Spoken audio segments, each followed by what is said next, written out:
You're back again in this world of the horror of the infection. Everything seems normal, but suddenly this infection is chasing you. One of the new things in this sequel is, for the first time, you're tracking one infected character, watching how a man is becoming an infected man, and for an instance, you are there with him, feeling that kind of rage and trying to understand what's going on with these infected people. Working with the infected is excellent. They're so dedicated, they're fantastic. They have to run and scream and shout and gurgle blood and stuff constantly. And they never falter and they never wane with their enthusiasm. And they're also incredibly funny. And then I start slamming his head off the floor and then eating him and ripping out his lungs. While we were waiting around or waiting for the next shot to be set up, you know, there they are covered with blood, you know, having a cigarette or, you know, texting, just chatting. They just look ridiculous. I giggle sometimes. I mean, I'm sure there's many takes during this movie I'm being chased with carrying Scarlett and the kids are running and I have these people chasing behind me and I'm giggling. I have a smile ear to ear like, God, you're not supposed to be laughing. I'm like, well, come on, it's funny, man. It's like a weird Saturday Night Live skit or something. It's just bizarre. It's so funny. And there was one scene I remember where the infected are all chasing after us through this field just after the helicopter comes down. And we started placing bets on who was going to come first, running in a row. And then they just started to hit the deck because the ground was really, really rough. Like this. It's just, they're so great with their movements, though. I'm a big fan.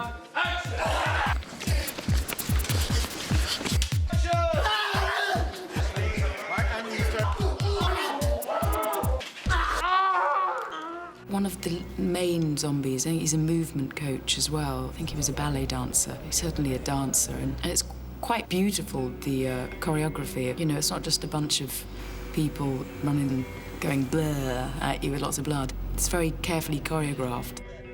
So do run, but no sort of arm swinging. Yeah. All the infected come from a movement background, so whether that's dance, gymnastics, circus, mime, so they all have some movement background. When I first showed up to rehearsal, when I got to London, the coordinator's actually inside with 100 infected people in this room, and they're all just laying there, just kind of groaning. And he like blows a whistle, and then all of a sudden they start freaking out.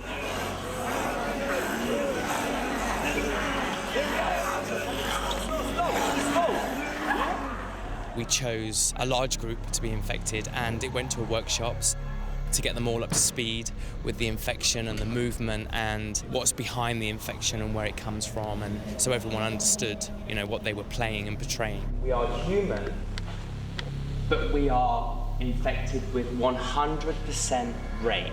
I wouldn't describe the movement as zombies, and I wouldn't describe it as creatures. I would say it was very animalistic, and that's what Juan Carlos wanted.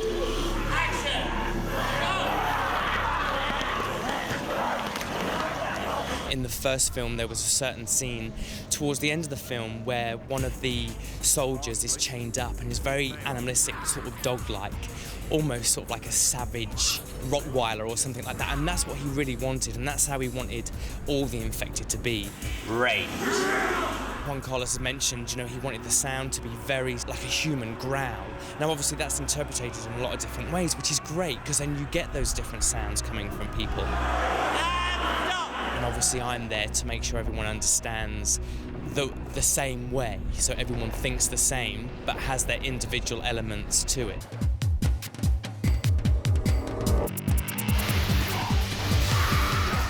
I didn't realise it would be that scary because, you know, I've been outside talking to these infected people because they're just regular people who are playing parts outside, having a cup of coffee with them, chatting away about their day jobs and, you know, what they've been doing recently. And then you get into a room and perform the scene, and I've been genuinely terrified of them coming at me. Just seeing them and action. And then, and cut.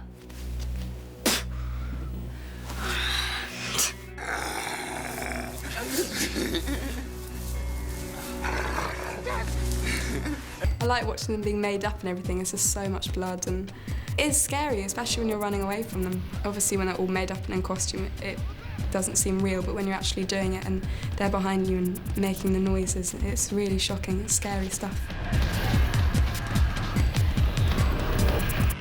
The makeup, you know, when I saw sort of like the bites and the blood and the contact lenses and that, it's amazing. Amazing. You know, they did a really fantastic job. It just looks so real. Action! Head!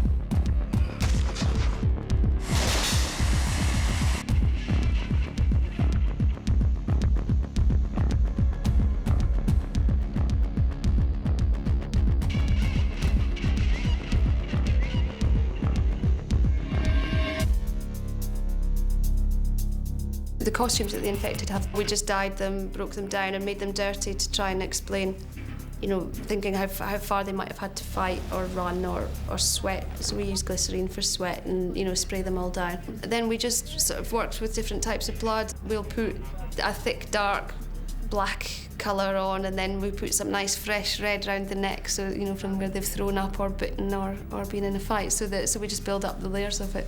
But if they're setting off and I see them quite up close and they're infected, then they've all got fresh blood in their mouths that the makeup give to them. And so that sort of spits out and comes down their front as well.